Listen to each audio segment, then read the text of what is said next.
Open your Bibles with me to Psalm 73. என்னோடு கூட சங்கீதங்களின் புத்தகங்களை 73வது அதிகாரத்தை திருப்பிக் கொள்ளலாம். Psalm 73 is a psalm of Asaph. இது ஆசாப்பின் சங்கீதம் என்று சொல்லப்படுகிறது அந்த சங்கீதம். During the times of King David and his son Solomon, David had appointed 3 worship leaders from the Levites to take in charge of the worship in the temple of God. தாவீதின் நாட்களிலும் சாலமோனின் நாட்களிலும் ஆராதிக்கும்படியான லேவியர் கோத்திரத்திலிருந்து 3 ஆராதனை வீரர்களை தேர்வு செய்தார்கள். One is Asaph. ஆசாப் என்கிற ஒரு மனிதன். Second is Ethan. ஏத்தோம் என்கிற ஒரு மனிதன். And third man is Heman. ஏமான் என்கிற இன்னொரு மனிதன். And these people also used to write songs based on their life experiences and sing with God's people. வாழ்க்கையின் அனுபவங்களை கொண்டு பாடல்களை எழுதி அவர்கள் தேவனுக்கு முன்பாக துதித்து பாடினார்கள். So in this particular psalm, Asaph is going through a crisis in his life. இந்த பகுதிகளை பார்க்கும் பொழுது ஆசாப் ஒரு வாழ்க்கையினுடைய நெருக்கடியை சந்தித்த சூழலில் இந்த பாடலை எழுதுகிறார். And he does not understand why he is going through this crisis in spite of following God. தேவனை பின்பற்றுகிற நான் ஏன் இந்த துன்பத்தை அனுபவிக்க வேண்டும் என்று சொல்லி கருதி கொண்டதை எழுதுகிறார். And then he gets a clear perspective. அதற்கப்புறம் ஒரு தெளிவான அவருக்கு ஒரு ஞானம் கிடைக்கிறது. And then he is writing down this psalm. அதற்கு பிற்பாடாக இந்த சங்கீதத்தை அவர் எழுதுகிறவராய் பார்க்க முடியும். So this is a good psalm for us to ponder when we go through doubts in our Christian life. நம்முடைய கிறிஸ்தவ வாழ்க்கையிலே சந்தேகத்தின் ஊடாய் வாழ்ந்து கொண்டிருக்கும் பொழுது இந்த வசனங்களை தியானிப்பது மிகவும் நல்லது என்று சொல்லி நான் சிந்திக்கிறேன். Read verse 1. முதலாவது வசனம், சுத்த இருதயம் உள்ளவராகிய இஸ்ரவேலுக்கு தேவன் நல்லவராக இருக்கிறார். Amen. Surely God is good to Israel. இஸ்ரவேலுக்கு தேவன் நல்லவராகவே இருக்கிறார். Yes, that is a known fact and a universal fact that our God is good. அது எல்லாருக்கும் அறிந்த வண்ணமாய் உலகளாவியான உண்மை, தேவன் உண்மை உள்ளவராய் நல்லவராக இருக்கிறார். God is good to his Israel. We are the new Israel, they are the old Israel. And to God's people who are pure in their heart, we are getting the pure heart because of Jesus dying for us, and God is good to us. இயேசுவின் மூலமாய் அந்த புதிய இருதயத்தை பெற்றிருக்கிற நாம் பழைய இஸ்ரவேலுக்கும் புதிய இஸ்ரவேலருக்கும் நமக்கும் தேவன் நல்லவராகவே இருக்கிறார். Hallelujah. Hallelujah. How many of you believe that God is good? எத்தனை பேர் விசுவாசிக்கிறீர்கள் தேவன் நல்லவராகவே இருக்கிறார்? And that is the theological knowledge, my God is good. தேவன் நல்லவராக இருக்கிறார் என்பதான அந்த வேதத்துவத்தின்படி அது உண்மை. Now the psalmist is telling in verse 2. இப்பொழுது 2வது வசனத்திலே சங்கீதக்காரன் எழுதுகிறார், ஆனாலும் என் கால்கள் தள்ளாடுதலுக்கும் என் அடிகள் சறுக்குதலுக்கும் சற்றே தப்பிற்று. Oh Lord, I know that you are good, but when I look into my life, my foot is almost slipping. I do not know why I am going through this challenge, and I cannot understand that your goodness in this problem. நீர் நல்லவராகவே தான் இருக்கிறீர், ஆனாலும் உம்முடைய நன்மையை நான் அனுபவிக்க முடியாதபடி என் வாழ்க்கையிலே என் கால்கள் சறுக்குறதை நான் பார்க்க முடியும். The psalmist is going through some life sickness or some life challenge, and is telling that Lord, in my mind I know that you are good. When I look into my body, when I look into my circumstances, my foot is slipping. I cannot experience that you are the good God. அங்கே வாழ்க்கையின் சில அனுபவங்கள் கூட அவர் கடந்து போகிற பொழுது அங்கே ஆண்டவர் நீ நல்லவராக தான் இருக்கிறீர் என்ற சிந்தனை எனக்கு இருந்தாலும் வாழ்க்கையின் நிகழ்வுகளை பார்க்கும் பொழுது அவனமா இல்லை, என் கால்கள் சறுக்கிறதை நான் பார்க்க முடியும் என்கிற ஒரு நம்பிக்கையோடு தான் இருக்கிறார். If you walk in a plain ground and you triple and fall, you will not slip.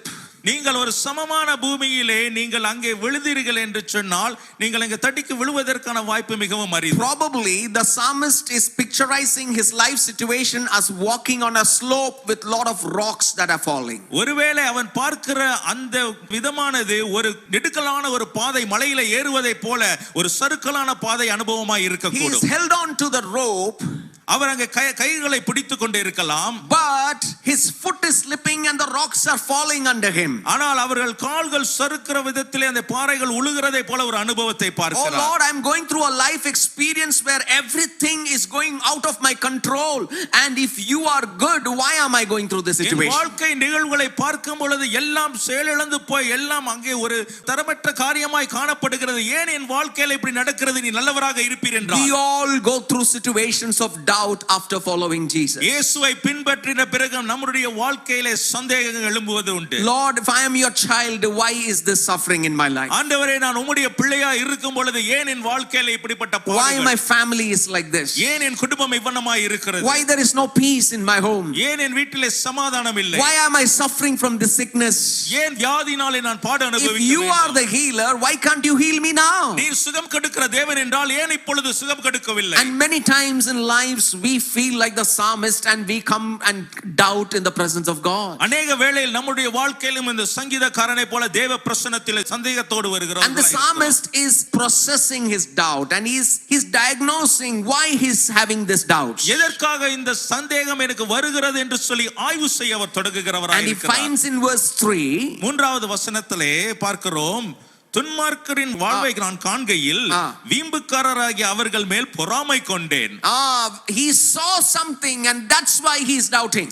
அவர் ஏதோ ஒரு காரியத்தை பார்த்திருக்கிறார், அதனாலே தான் அவருக்கு ஒரு சந்தேகம் ஏற்படுகிறது. Basically the doubt is not because what is happening in his life, அவனுடைய வாழ்க்கையிலே நடந்து கொண்டிருக்கிற காரியத்தின் நிமித்தம் அங்கே அந்த சூழ்நிலை but when he saw somebody, அங்கே யாரோ ஒருவரை அவர் பார்த்திருக்கிறார். he saw the wicked people how they are prospering. அங்கே துன்மார்க்கன் செழிப்பதை அவர் பார்க்கிறார். They are doing all evil and they are having bloodshed and they are corrupt and they are prospering and they are having the prosperous life, but I am a child of God. When I look at them, I am suffering, and then when I look at them, I have the doubt, Lord, if I am your child, why is the wicked prospering and I am going through this trouble? அவர்கள் கேடான காரியத்தை செய்து இரத்தம் சிந்துதலுக்கு தன்னை ஒப்புக்கொடுத்த ஜனங்களாய் இருந்து இப்படிப்பட்ட தீய காரியங்களை செய்து செழிக்கிறார்களே, நான் உம்முடைய பிள்ளைதானே, நான் ஏன் இந்த துன்பத்தை அனுபவிக்க வேண்டும்? Look at his genuine doubts. அது ஒரு நல்ல ஒரு உண்மையான ஒரு சந்தேகம் தான். And verse 5 says, ஐந்தாவது வசனம் சொல்லுகிறது, the wicked people are free from common human burdens. நரர்படும் வருத்தத்தில் அகப்படாதவர்கள், மனுஷர் அடையும் உபாயத்தை அடையாதவர்கள் என்று சொல்கிறது. They are சொல்கிறது. not plagued by human sickness, but Lord, why am I going through sickness? அவர்கள் மனிதருக்கு ஏற்படுகிற நோய்களினால் வாதிக்கப்படாமல் இருக்கும் பொழுது நான் ஏன் அந்த துன்பத்தை அனுபவிக்க வேண்டும்? Verse 4 says they have no struggles. அங்கே நான்காவது வசனம், அவர்களுக்கு இடுக்கண் இல்லை என்று சொல்கிறது. Their bodies are healthy and strong. அவர்கள் பலனும் உறுதி உள்ளவர்களுமாய் இருக்கிறார்கள். Then he looks at them and then he looks at his own life. அவர்களை பார்த்து தன்னுடைய வாழ்க்கையோடு ஒப்பிட்டு பார்க்கிறார். And in verse 13 the psalmist says, 13வது வசனத்திலே சங்கீதக்காரன் சொல்லுகிறார், நான் விருதாவாகவே என் இருதயத்தை சுத்தம் பண்ணி குற்றமில்லாமையிலே என் கைகளை கழுவினேன். Oh, I have stood in innocence and I have served you in vain. When I look at the wicked prosper, all what I have done I feel is in vain, Lord. இந்த துன்மார்க்கன் செழிக்கிறதை பார்க்கும் பொழுது உமக்கு முன்பதாக நான் செய்த எல்லா காரியத்தையும் விருதாவாகவே நான் பார்க்கிறேன் என்கிறார். Why, Lord, in spite of serving you, I am going through this challenge. உமக்காக நான் ஊழியம் செய்த போதிலும் ஏன் இந்த சவால்களை நான் சந்திக்க வேண்டும்? Look at the condition of the psalmist in the present time. இப்ப இருக்கிற சூழ்நிலைகளை, சங்கீதக்காரனுடைய சூழ்நிலைகளை சிந்தித்து பாருங்கள். Verse 14 says, 14வது வசனம் சொல்லுகிறது, நாள்தோறும் நான் வாதிக்கப்பட்டும் காலைதோறும் தண்டிக்கப்பட்டு இருக்கிறேன். Oh Lord, every day I feel that I am afflicted by you and every morning I feel that you are punishing me, Lord. ஒவ்வொரு காலை நேரத்திலும் தண்டனையோடு வாதிக்கப்பட்ட நிலைமையிலே நான் காணப்படுகிறேனே. No, dear friends, do you ever think like that? நண்பர்களே, நீங்க அப்படி சிந்தித்துக் கொண்டு இருக்கிறீர்களா? It is not wrong to think like that. The psalmist who was leading worship in the temple thought about God like that. நீங்கள் அப்படி சிந்திக்கிறது தவறில்லை. ஏன் என்று சொன்னால் ஆராதனை நடத்தி கொண்டிருக்கிற அந்த சங்கீதக்காரனும் அப்படிப்பட்ட சூழ்நிலைகளை When we சிந்தித்தார். sincerely follow God, நீங்கள் உண்மையிலேயே தேவனை பின்பற்றும் பொழுது we pay a price to stand for faith. விசுவாசத்திற்கான ஒரு பெரிய பரிகாரம் நீங்கள் செலுத்த வேண்டியதாக இருக்கிறது. We sacrificially give into the Lord. தேவனுக்கு என்று சொல்லி தியாகத்தோடு நீங்கள் கொடுக்கிறீர்கள். We come week after week to church and praise God. ஒவ்வொரு வாரமும் தொடர்ந்து வந்து தேவனை துதிக்கிறோம். And when we go through real life situations, we can have such thoughts in our lives. ஆனால் வாழ்க்கையினுடைய உண்மையான சம்பவங்களுக்குள் கடந்து போகும்போது அப்படிப்பட்ட சிந்தனை வருவதற்கு வாய்ப்பு உண்டு. How did the psalmist process through such a situation? அப்படிப்பட்ட சூழ்நிலைகளை சங்கீதக்காரன் எப்படி கையாளுகிறார்? The world will look at us and tell, look, you are serving the living God and you are going through this trouble, but we are not serving your God, but we are prosperous and we don't have an answer for such people. உலகத்திலிருந்து வருகிற கேள்விகளை பார்க்கும்போது உலகத்தார் சொல்லுவார்கள், நீர் அந்த தேவனை ஆராதிக்கிறாய், அதனாலே உனக்கு இந்த பாடுகள். நாங்களும் அப்படிப்பட்ட தேவனை ஆராதிக்கவில்லை, ஆனாலும் நாங்கள் செழித்து இருக்கிறோம். அப்படி வருகிறதற்கான கேள்விகளும் உண்டு. You know, when you go through doubt, it is because your sight is at the wrong person and you are comparing yourself with that person's health and that person's prosperity, and that is coming out of a deep jealousy in our character. அந்த சந்தேகத்தினுடைய தோற்றம் எங்கே இருந்து வருகிறது என்று சொன்னால், தவறான மனிதர்களோடு நீங்கள் ஒப்பிட்டு பார்க்கும் பொழுது உங்கள் வாழ்க்கையை நீங்கள் பார்த்துக்கொண்டு ஒரு பொறாமையினுடைய ஒரு காரியம் உங்களுக்குள்ளே தோன்றுகிறதை நீங்கள் அறிந்து கொள்ள முடியும். When you really process through the doubts of such things, you will understand, even though you are doubting the character of God, it has come out of a character flaw in our own life, a character of jealousy about other people's prosperity. நீங்கள் அந்த சந்தேகத்தை நீங்கள் பகுத்தாராய்ந்து செய்து பார்ப்பீர்கள் என்று சொன்னால் தேவனுடைய குணாதிசயம் உடையவர்களாய் நாமல் இருந்தாலும் நமக்குள் இருந்து வெளிவருகிறதான அந்த பொறாமையானது அது உலகத்தாருக்குரிய குணமாய் காணப்படுகிறது. And our doubts are many times because of our jealousy towards other people's prosperity. மற்றவர்களுடைய செழிப்பை பார்த்து பொறாமைப்படுகிறதின் காரணத்தினாலே நமக்கு அந்த சந்தேகங்கள் When the ஏற்படுகிறது. psalmist in the first portion of the psalm looks at other people, he is looking at himself in jealousy. மற்றவர்களை சங்கீதக்காரன் முதல் பகுதியிலே பார்க்கும் பொழுது தன்னை அவன் நோக்கும் பொழுது அங்கே ஒரு பொறாமையின் குணம் காணப்படுகிறது. Many times our doubts and our problems and challenges is because of jealousy, because we expect that when we come to the presence of God, we are entitled for healing, we are entitled for a good life, and when we don't get that, we look at the other people and we are jealous of the people who are getting that good life. அநேக வேளையிலே இந்த பிரச்சனைக்கு காரணம் என்ன என்று சொன்னால் நாமல் தேவ சமூகத்துக்கு வந்திருக்கிற ஜனங்கள் இதெல்லாம் பெறுவதற்கு தகுதி உள்ளவர்கள் என்று சொல்லி நாமல் ஒரு எண்ணிக்கையோடு வருகிறோம். அந்த எண்ணமானது செயல்படவில்லை என்று சொல்லும் பொழுது அந்த பொறாமையை நம்ம மற்றவர்களிடத்திலே பார்க்க முடிகிறதாய் காணப்படுகிறது. Even in relationships, why we doubt people? உறவுகளுக்குள்ளே ஏன் நமக்கு சந்தேகம் ஏற்படுகிறது? We doubt people in our family because we are jealous of those people. ஏன் என்று சொன்னால் அவர்கள் மீது நமக்கு பொறாமை கொள்ளுகிறதுனாலே அப்படிப்பட்ட சந்தேகங்கள் We expect எழும்புகிறது. certain things from them, and when they don't meet our expectations, it immediately turns into doubt and jealousy, and the real reason is something else, but we talk that this is you are a such and such person. ஒரு எதிர்பார்ப்பை நீங்கள் எதிர்கொண்டு இருக்கும் பொழுது அது நிறைவேறாத காரணத்தின் நிமித்தம் அங்கே சந்தேகம் எழும்புகிறதுனாலே நீ இப்படிப்பட்ட ஒரு மனுஷனோ என்று சொல்லி தீர்மானத்துக்குள் வருகிறோம். Every doubt comes from wrong expectations. ஒவ்வொரு சந்தேகமும் தவறான எதிர்பார்ப்பில் இருந்து You விளைவாக doubt வருகிறது. God because you expect God to take care of all your needs. நீங்கள் தேவனை சந்தேகப்படுகிறீர்கள் ஏன் என்று சொன்னால் தேவன் உங்கள் எல்லா காரியத்தையும் அவர் பார்க்க Yes, வேண்டும் என்று God சொல்லி நீங்கள் will take care of your எதிர்பார்க்கிறீர்கள். needs. உண்மைதான் தேவன் உங்கள் தேவைகளை But சந்திப்பார். God will also lead you through doubtful situations where you feel your foot is slipping, so that you can grow in that doubt and grow in that pain to maturity. அது மாத்திரமல்ல தேவன் சந்தேகப்படுகிற சூழ்நிலைகளுக்கு உங்களை நடத்தி சென்று உங்கள் விசுவாச வாழ்க்கையிலே நீங்கள் முதிர்ச்சி அடையும்படியாய் உங்களை வளரச் செய்வார். You know, growing up, we all have this wisdom tooth that comes. நீங்கள் வளர்கிற நாட்களிலே உங்களுக்கு ஒரு ஞான பல்லு இங்கே ஒரு வளர்கிறதை பார்க்க முடியும். And that is a sign that you are growing.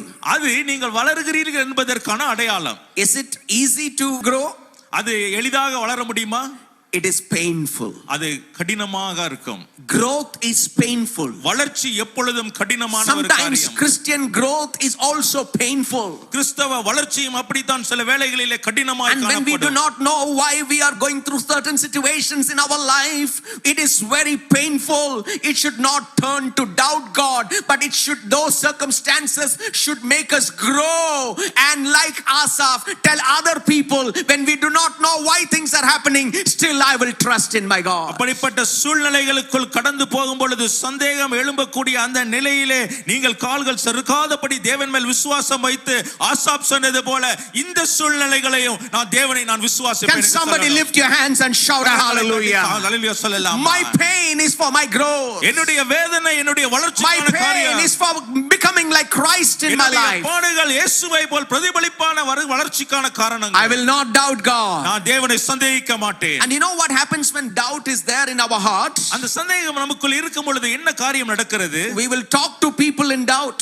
மற்றவர்களிடத்திலே சந்தேகத்தோடு பேசுவோம். In verse 15 it says, 15வது வசனத்திலே இவ்விதமாய் பேசுவேன் என்று நான் சொன்னேனானால் இதோ உம்முடைய பிள்ளைகளின் சந்ததிக்கு துரோகியாவேன். Oh, if I had gone around in the temple and spoken about the doubt I have regarding God, I would have betrayed all of God's people with a wrong perspective about God. இந்த சந்தேகத்தோடு சபை ஜனங்களிடத்திலே நான் சந்தேக எண்ணத்தோடு பேசியிருப்பேன் என்று சொன்னால் தேவ பிள்ளைகளுக்கு மத்தியிலே நான் துரோகம் செய்கிறவனாய் இருப்பேன். It is better to keep quiet with your doubts rather than talk to others, because you are even shaking their faith to God. நீங்கள் சந்தேகத்தோடு இருக்கும் பொழுது மௌனமாய் இருக்கிறது நல்லது. ஏன் என்று சொன்னால் நீங்கள் மற்றவர்களுடைய விசுவாசத்தையும் நீங்கள் அசைக்கிறவர்களாய் காணப்படுகிறீர்கள். Psalmist is telling it's good that I did not speak in my doubt. அங்கே சங்கீதக்காரன் சொல்கிறார் நான் சந்தேகத்தோடு நான் பேசாமல் இருந்தது நல்லது. Have you seen seen if one family has got a problem with another family, இப்பொழுது நீங்கள் ஒரு குடும்பத்திலே பிரச்சனை மற்ற குடும்பத்தோடு பிரச்சனை இருக்கிற காரியத்தை பார்ப்பீர்கள் they என்றால் are having some expectation and this relative has not met that expectation. அவர்கள் சில எதிர்பார்ப்போடு தன்னுடைய உறவினர்களிடத்திலே எதிர்பார்த்திருப்பார்கள் அது அங்கே நிறைவேறவில்லை. So they are having doubt against that family. அந்த குடும்பத்துக்கு எதிராக ஒரு சந்தேகம் And எழுகிறது. then there is a family get together. அங்கே குடும்பத்தினுடைய ஒரு உறவு காணப்படுகிறது. This family goes and talks that doubt to everybody. அந்த சந்தேகத்தை அங்கே கூடுகையில எல்லாரிடத்திலும் போய் And it will பேசுகிறார்கள். corrupt the entire community against that family. அந்த குடும்பத்துக்கு விரோதமா அந்த எல்லா கூட்டமும் அவர்களுக்கு சந்தேகக்கூடிய ஒரு நிலை தள்ளப்படும். And psalmist is telling it is the same with God. அதுதான் சங்கீதக்காரன் சொல்றார் தேவனுக்கும் அதே காரியம் தான் நடக்கும். Have you seen some people have doubts with certain people and they talk to us and they make us think and corrupt even our good mind towards that person? மற்றவர்களை குறித்து சந்தேகத்தோடு நம்மளிடத்தில் சில பேர் சொல்லும் பொழுது அந்த சந்தேகத்தின் வழியாய் நம்மளுடைய சிந்தனையும் அவர் கேடான சிந்தனைகளாய் ஒரு It's மாற்றுவார்கள். better not to talk when you are in doubt in relationships. உறவுகளுக்குள்ளே நீங்கள் சந்தேகிக்கும் பொழுது மௌனமாய் இருப்பது நல்லது. It's better not to talk about your faith when you doubt with the very presence of God in your trouble. உங்களுடைய சூழ்நிலைகள் மத்தியிலே நீங்கள் அந்த விசுவாசத்தை சந்தேகிக்கும் பொழுது மௌனமாய் இருப்பது நல்லது. Because if you talk, you are betraying the brethren of God. இப்பொழுது நீங்கள் அதை பேசுவீர்கள் அந்த சந்தேகத்தை பேசுவீர்கள் என்று சொன்னால் நீங்கள் உங்களுடைய சகோதரர்களுக்கு துரோகம் செய்கிறவர்களாய் Can you see இருக்கிறீர்கள். how powerful is gossip? எப்படி இந்த குறை கூறுதல் எப்படிப்பட்டது வல்லமை உள்ளது என்று When பாருங்கள். you gossip about somebody, மற்றவர்களை குறித்து புறம் கூறும் பொழுது you are putting your seeds of venom into that person and corrupting a fellow believer. அங்கே விசுவாசியின் இருதயத்திலே நீங்கள் ஒரு களையை நீங்க விதைக்கிறீர்கள். And you're corrupting the unity of the family. அந்த குடும்பமும் சபைக்குள்ள உறவை நீங்கள் கெடுக்கிறவர்களாய் And the காணப்படுகிறீர்கள். psalmist says, சங்கீதம் சொல்லுகிறார் if I was spoken out in my doubt, I would have betrayed your children. நான் அப்படிப்பட்ட காரியத்தை நான் பேசியிருப்பேன் என்று சொன்னால் நான் உன் பிள்ளைகளின் சந்ததியை துரோகம் செய்திருப்பேன். Thank God I did not speak to anybody in my worship team. Asaph is telling, when I really struggled in trusting God. நான் தேவனை விசுவாசிக்கிறதிலே தடுமாறின பொழுது நான் என்னுடைய ஆராதனை கூட்டத்தில் யாரிடத்திலும் போய் அந்த சந்தேகத்தோடு நான் பேசவில்லை And என்று doubting times are painful times. அந்த சந்தேகப்படக்கூடிய சூழ்நிலைகள் ஒரு கடினமான சூழ்நிலையாக When you இருக்கும். think that somebody else have not met your expectation and you doubt somebody, it is very painful in your relationship. உங்களுடைய வாழ்க்கையில நீங்கள் எதிர்பார்த்த ஜனங்களிடத்தில் இந்த எதிர்பார்ப்பு அடையவில்லை என்று சொல்லி சந்தேகம் எழும்பும் பொழுது அது வேதனைக்குரிய ஒரு When சூழ்நிலையாக you இருக்கும். feel that God has to meet your need and your need is not met, you doubt God, it is very painful. அங்கே தேவனிடத்தில் நீங்கள் எதிர்பார்த்த காரியம் அங்கே தேவன் செய்யவில்லை என்று சொல்லும் பொழுது அங்கே சந்தேகம் வரும். அது விளைவு ஒரு பயங்கரமாக இருக்கும். Asaph went through this pain. Asaph அந்த வேதனைக்குள் கடந்து சென்றார். Verse 16 says, 16வது வசனம் சொல்லுகிறது இதை அறியும்படி யோசித்து பார்த்தேன். நான் தேவனுடைய பரிசுத்த ஸ்தலத்துக்குள் பிரவேசித்து அவர்கள் முடிவை கவனித்து உணரும் அளவும் அது என் பார்வைக்கு விசனமாய் இருந்தது. Oh, when I thought about it, it troubled me deeply.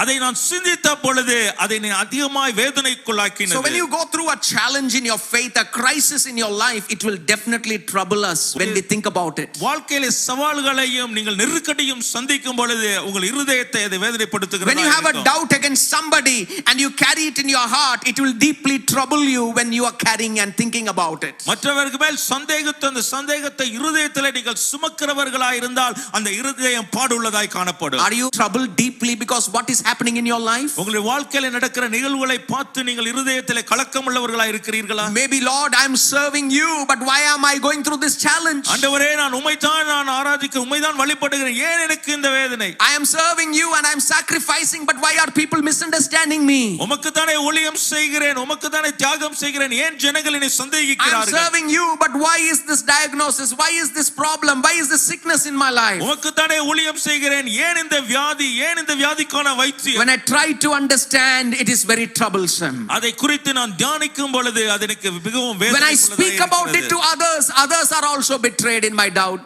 மற்றவர்களிடத்தில் அது பேசும் பொழுது அவர்களுக்கு நான் துரோகம் செய்கிறவனாய் So what did இருக்கிறேன். the psalmist do? அப்ப சங்கீதக்காரன் என்ன With செய்கிறார்? all his doubts, he came to the sanctuary of God. அங்கே எல்லா சந்தேகத்தோடும் சங்கீதக்காரன் சங்கீதக்காரன் தேவ பிரசன்னத்துக்குள் கடந்து The sanctuary of God is a temple of God over here. தேவ பிரசன்னம் இங்கே தேவனுடைய ஆலயமாய் இருக்கிறது. Today the sanctuary of God is the church of God. இங்கே தேவ சமூகமானது தேவ சபையாய் காணப்படுகிறது. Have you seen when people have doubts? நீங்கள் ஜனங்கள் சந்தேகத்தோடு இருக்கும் பொழுது, when they go through doubt with God, தேவனிடத்திலே சந்தேகத்தோடு அவர்கள் போகும் பொழுது, their place in the church will slowly start changing. அவர்களுடைய இருப்பிடமானது சபையிலே அப்படியே நிலை மாறிக்கொண்டே இருக்கும். People who will be sitting in the first or second row will go to the middle row. அங்கே முதலாவது அறையிலே இருக்கிறவர்கள் பின்னாக தள்ளி போவார்கள். Because you don't feel that connect anymore. ஏன் என்று சொன்னால் அந்த ஒரு உறவு அங்கே காணப்படுகிறது. I am struggling with doubt. அங்கே சந்தேகம் ஏற்படுகிறது. So the next week I will go even back. அது அடுத்த வாரம் பிற்பாடு பின்னே நான் போவேன். And then I start looking everything with doubt and I get troubled. எல்லாவற்றையும் சந்தேகத்தோடு பார்த்து நான் கலக்கம் அடைந்து, and then I stop coming to church. நான் சபைக்கு வருவதை நிறுத்தி விடுவேன். And I will lose out from the community of God. தேவ சமூகத்தில் இருக்கிற அந்த கூட்டத்திலிருந்து நான் வெளியே போகிறேன். This is how devil takes advantage when we go through doubt. இப்படி தான் சத்துரு நம்மளுடைய சந்தேகத்தை அவன் ஆளுகை செய்கிறவனாய் மாறுகிறான். But what did Asaph do? ஆனால் ஆசாப் என்ன செய்தான்? When he had this trouble, அந்த சந்தேகத்தின் கலக்கம் இருக்கும் பொழுது, he did not speak to people. அவன் ஜனங்களிடத்தில் He பேசவில்லை. ran to the presence of God. தேவ சமூகத்திற்கு ஓடி வந்தான். Because in the presence of God, in the temple of God, there is true worship that happens. அங்கே தேவ ஆலயத்திலே தேவ பிரசன்னத்திலே உண்மையான ஆராதனை In the நடக்கிறது. temple of God, there is a worship going on 24/7. 24 மணி நேரமும் 7 நாட்களும் தேவ பிரசன்னத்திலே ஆராதனை நடந்து There கொண்டிருக்கிறது. are rooms in which there are Torah, the Old Testament is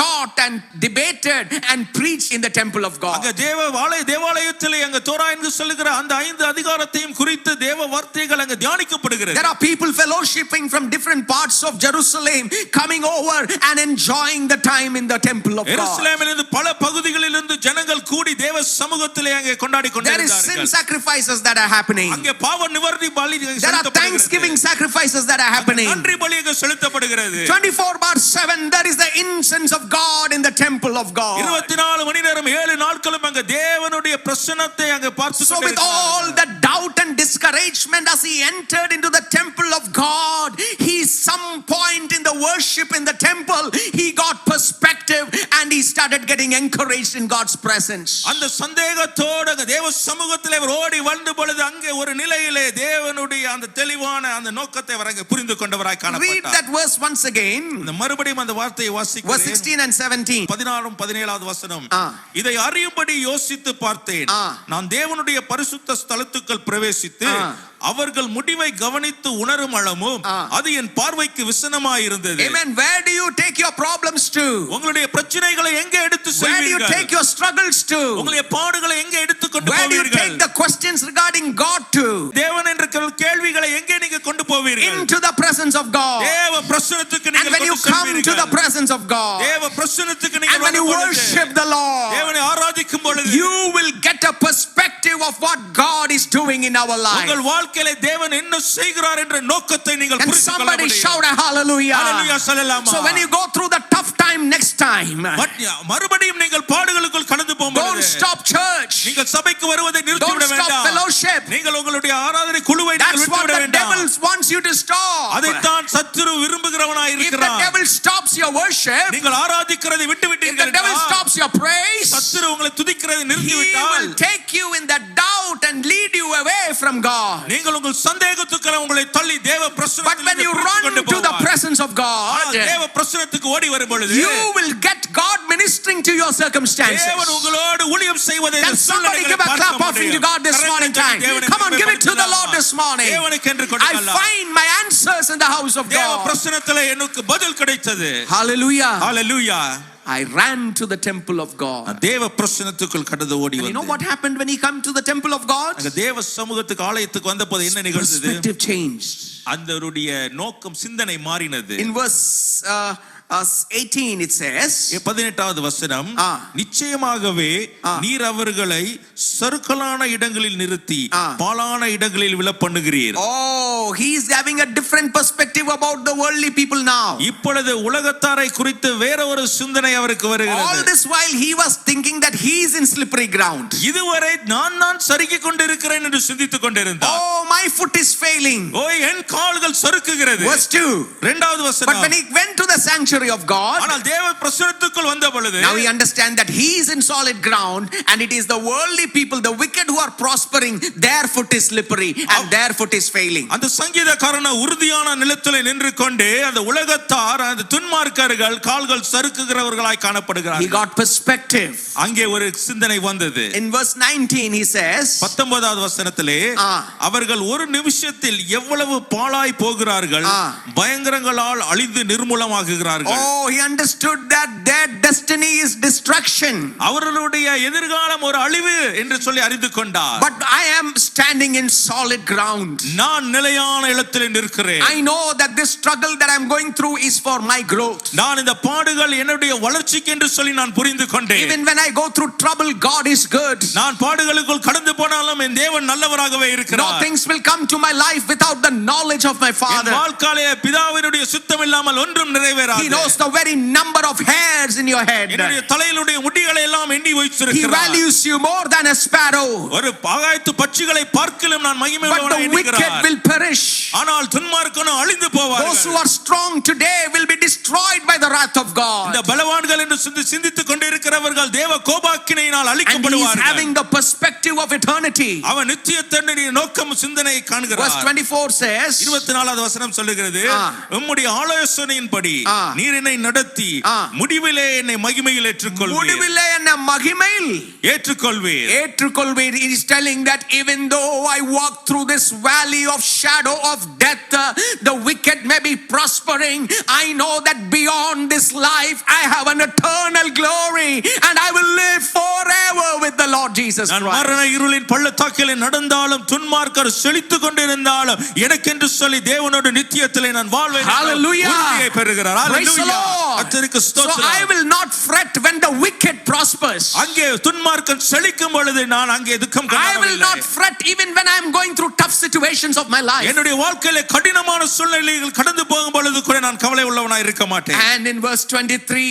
he says now, 23வது வசனத்திலே சொல்லுகிறார், Lord is saying I am always with you. ஆனாலும் நான் எப்பொழுதும் உம்மோடு இருக்கிறேன். And God says you hold me by my right N hand. வலது கையை பிடித்து தாங்குகிறீர். When he looked at the wicked, he did not sense God's presence in his life. அவன் துன்மார்க்கனை பார்த்த பொழுது தேவ பிரசன்னத்தை தன் வாழ்க்கையிலே அவன் உணர He was only முடியவில்லை. looking at the dark clouds that are around. அவனை சுத்தி இருந்த அந்த கரு மேகத்தை தான் அவன் பார்த்து But கொண்டிருந்தான். when he went to the sanctuary, ஆனால் தேவ பிரசன்னத்துக்கு வந்தபோது even in his dark moments, he is sensing God holding his hand. அந்த இருளான நேரங்களிலும் தேவர் கரம் அவனை பிடித்துக் கொண்டிருக்கிறதை In that உணர்கிறார். darkness, he is sensing that God is with him in his trouble. அந்த சூழ்நிலைகளிலும் அந்த தேவனுடைய பிரசன்னம் அவனோடு இருக்கிறதை உணர்கிறார். Hallelujah. Some of you are going through the pits of disappointments in your life. உங்கள் வாழ்க்கையிலே தோல்வி என்கிற ஒரு குழியிலே நீங்கள் இந்த நேரம் You cannot இருக்கலாம். sense God in your trouble. உங்களுடைய சூழ்நிலைகளிலே தேவ பிரசன்னத்தை உணர But the word முடியவில்லை. of God says, ஆனால் தேவ வசனம் He சொல்லுகிறது, is with you. உங்களோடு அவர் இருக்கிறார். He is holding your right hand. உங்களுடைய வலது கையை அவர் பிடித்துக் கொண்டிருக்கிறார். I remember going to our native a couple of years back. 2 வருடங்களுக்கு முன்பதாக என் சொந்த ஊருக்கு போன ஒரு அனுபவம் My children இருக்கிறது. were very small then, என் பிள்ளைகள் சிறு பிராயத்திலே இருந்தார்கள். and we have to come down a slope. அங்கே ஒரு சறுக்கலான பகுதிகளிலே நாங்கள் கடந்து வர வேண்டியது இருந்தது. And suddenly my children said, Daddy, we want to hold your hand. உடனே பிள்ளைகள் சொன்னார்கள், தகப்பனே உங்கள் கரங்களை பிடிக்க வேண்டும் என்றார்கள். Because their foot is slipping. ஏனென்றால் என் கால்கள் சறுக்கிறது. I gave my hand. நான் கரத்தை கொடுத்தேன். It was not they holding daddy's hands. அவர்கள் என் கரத்தை பிடிக்கவில்லை. The daddy was holding the children's hands. தகப்பன் பிள்ளைகளுடைய கரத்தை பிடித்துக் கொண்டார். Many times when we cannot sense God, தேவ பிரசன்னத்தை அநேக நேரம் உணர முடியாது இருக்கும் பொழுது my God is holding you by his right hand. அவர் தன்னுடைய கரத்தினாலே உங்களை பிடித்துக் கொண்டு You may not see it, you may not understand it, but God in reality is with you where you are. நீங்கள் ஒருவேளை பார்க்க முடியாதபடி சிந்திக்க முடியாது இருக்கலாம், ஆனால் நீங்கள் இருக்கிற இடத்திலே தேவன் உங்களோடு கூட somebody lift your hands and shout hallelujah? ஹalleluya சொல்லலாமா? Amen. Amen. And now the psalmist is telling, இப்பொழுது சங்கீதக்காரன் verse சொல்லுகிறார், 25, 25வது வசனம், பரலோகத்தில் உம்மை அல்லாமல் எனக்கு யார் உண்டு, பூலோகத்தில் உம்மை தவிர எனக்கு வேற விருப்பம் இல்லை. oh, I have nothing other than you in my life. நீங்கள் இல்லாத வேற எதுவும் என் வாழ்க்கையில இல்லை. There is nobody for us other than God in heaven. பரலோகத்தில் இருக்கிற தேவனை தவிர நமக்கு வேற யாரும் இல்லை. So what does the psalmist is telling? இப்போ சங்கீதக்காரன் என்ன சொல்ல வருகிறார்? Lord, I know you are good. ஆண்டவரே நீ நல்லவர் என்பதை அறிந்திருக்கிறேன். My life circumstances says that things are not good. என்னுடைய வாழ்க்கை நிகழ்வுகள் அப்படிப்பட்ட நல்ல காரியங்களை அது தெரிவிக்கவில்லை. Doctors are telling that this will not end up in goodness. மருத்துவர்கள் சொல்லுகிறார் இதனுடைய முடிவு நன்மையா இருக்காது. And I look at the wicked, they are prospering. நான் துன்மார்க்கனை பார்க்கும் பொழுது அவர் செழித்து போகிறார்கள். And now if I carry that doubt, I am troubled. ஆனால் இப்பொழுது அந்த சந்தேகத்தை நான் இருதயத்தில் வைத்திருப்பேன் என்று சொன்னால் அது எனக்கு கலக்கத்தை ஏற்படுத்தும். If I speak to somebody, their faith is also troubled. நான் யாரிடத்திலாவது இந்த சந்தேகத்தை சொன்னால் அவர்களுடைய விசுவாசமும் குலைக்கப்படும். So I will run to your sanctuary. அதனால் நான் ஒரு காரியம் செய்ய உம்முடைய பிரசன்னத்துக்குள் ஓடி வருகிறேன். In the sanctuary you have the man of God. இந்த உம்முடைய பிரசன்னத்திலே நீங்கள் தேவ மனிதர்களை You வைத்திருக்கிறீர்கள். find other people who go through the struggle. மற்ற ஜனங்களும் அதே பாடுகளுக்குள் போகிற ஜனங்களை நீங்கள் You பார்க்க find முடியும். wisdom in the house of God. தேவ பிரசன்னத்திலே நீங்கள் ஞானத்தை You பார்க்க find முடியும். God speaking to you in your trouble. உங்கள் சூழ்நிலைகளில் தேவன் பேசுகிறதை நீங்கள் Then கேட்க you முடியும். know that you are on solid ground. அதற்கு பிற்பாடு நீங்கள் நல்ல உறுதியான நிலத்திலே இருக்கிறதை God உணர is முடியும். with you. தேவன் உங்களோடு கூட God இருக்கிறார். is holding you. தேவன் உங்களை பிடிச்சிருக்கிறார். So what does he say? அவர் என்ன சொல்லுகிறார்? Verse 28 he concludes. அந்த 28வது வசனத்திலே நிறைவு செய்கிறார். ஆ. எனக்கோ தேவனை அண்டிக் கொண்டிருப்பதே நலம். Oh, I am making a decision. I will be near God. நான் ஒரு தீர்மானத்தை எடுக்கிறேன். நான் தேவனை அண்டிக் கொள்கிறேன். I will not doubt God. நான் தேவனை சந்தேகிக்க But மாட்டேன். I will be close to God. அவரோடு இணைந்து இருக்க Yes, you are விரும்புகிறேன். close to me. நீர் என்னோடு கூட இருக்கிறீர். I take a decision to be close to இந்த you. நாளில் நான் ஒரு தீர்மானம் செய்கிறேன். உம்மோடு நான் இருக்க Read verse விரும்புகிறேன். 28. 28வது வசனம். ஆ. எனக்கோ தேவனை அண்டிக் கொண்டிருப்பதே நலம். ஆ. நான் உமது கிரியை எல்லாம் சொல்லி வரும்படி ஆ. கர்த்தராகிய ஆண்டவர் மேல் என் நம்பிக்கையை வைத்திருக்கிறேன். Oh, I will put my refuge and my trust in God. என்னுடைய நம்பிக்கை தேவன் மேல் வைத்திருக்கிறேன். Hallelujah. Hallelujah. How did Asaph struggle through his doubts? Asaph தன்னுடைய சந்தேகத்தினூடா எப்படி Look அவர் at கடந்து other போனார்? people, you will struggle. மற்றவர்களை பார்ப்பீர்கள் என்று சொன்னால் உங்களுக்கு பாடுகள் வரும். Look at God. தேவனை பாருங்கள். And when you look at God, தேவனை பார்க்கும்போது you will prosper. நீங்கள் செழிப்பீர்கள். You will have a new perspective. ஒரு புதிய ஒரு சிந்தனை வரும். And you know that even through eternity, He will take care of you. நித்தியம் வரைக்கும் உங்களை அவர் பராமரித்துக் God has கொள்வார். held you with His right hand. அவருடைய வலது கரத்தினாலே உங்களை So I பிடித்திருக்கிறார். will be near God. நான் தேவனோடு அண்டி இருப்பேன். Dear friends, Jesus went through the Garden of Gethsemane experience. அவர் இயேசுவானவர் அந்த கெத்செமனே தோட்டத்தின் அனுபவத்துக்குள்ளாய் கடந்து போனார். Nobody was with Him to pray for 1 hour. ஒரு மணி நேரம் கூட அவரோடு ஜெபிக்கிறதுக்கு யாரும் இல்லை. And He's telling, Father, it is a very difficult time. If it is possible, take this cup away from me. இந்த பாத்திரம் நீங்க கூடுமானால் இதை நீங்கும்படி செய்யும் And ஆண்டவரே. then He went to the cross. பிற்பாடு சிலுவைக்கு போனார். Darkness came on the face of the earth. அங்கே பூமியின் மீது இருள் சூழ்ந்தது. There was earthquake in the land. அங்க பூமியிலே நிலநடுக்கம் ஏற்பட்டது. He is deeply troubled. அங்கே ஒரு வேதனையோடு காணப்பட்டார். And he's saying, my father, why have you forsaken me? பிதாவே பிதாவே ஏன் என்னை கைவிட்டீர் என்றார். He recited Psalm 22. அங்கே சங்கீதம் 22 அவர் சொன்னார். But did the father ever forsake the son on the cross? ஆனால் அந்த சிலுவையிலே பிதா குமாரன் கேட்ட காரியத்தை கைவிட்டாரோ? Father never forsook the son on the cross. அங்கே அவர் குமாரனை கைவிடவில்லை. In his humanity, he would have felt that father has forsaken. ஒருவேளை மனிதத்துவமாய் பார்க்கும் பொழுது தகப்பன் குமாரனை கைவிட்டது போல But தோன்றும். Father, Son and the Holy Spirit is an inseparable union. அங்கே பிதா குமாரன் பரிசுத்த ஆவி என்ற திரியேக தெய்வத்துவம் பிரிக்க முடியாத ஒரு ஐக்கியம். Even when Jesus suffered on the cross, இயேசு சிலுவையிலே in that darkness, அந்த கருமையான in that earthquake, அந்த நிலநடுக்கத்தின் God was there. தேவன் அங்கே இருந்தார். God was with Jesus. தேவன் இயேசுவோடு இருந்தார். And the same God is with us in our darkness. அதே தேவன் இந்த இருள் சூழ்ந்த நேரத்திலும் நம்மோடு. When you are in doubt, you go to your Gethsemane. உங்களுடைய சந்தேகத்தின் நேரத்திலே அந்த கெத்செமனேக்கு நீங்கள் Jesus kneels alongside you. அங்கே இயேசு உங்களோடு கூட முழங்கால் When you go through that cross experience, அந்த சிலுவையின் அனுபவத்துக்குள் நீங்கள் கடந்து God is போகும்போது near you. தேவன் உங்கள் அருகாமையிலே இருக்கிறார். You need to be near to God.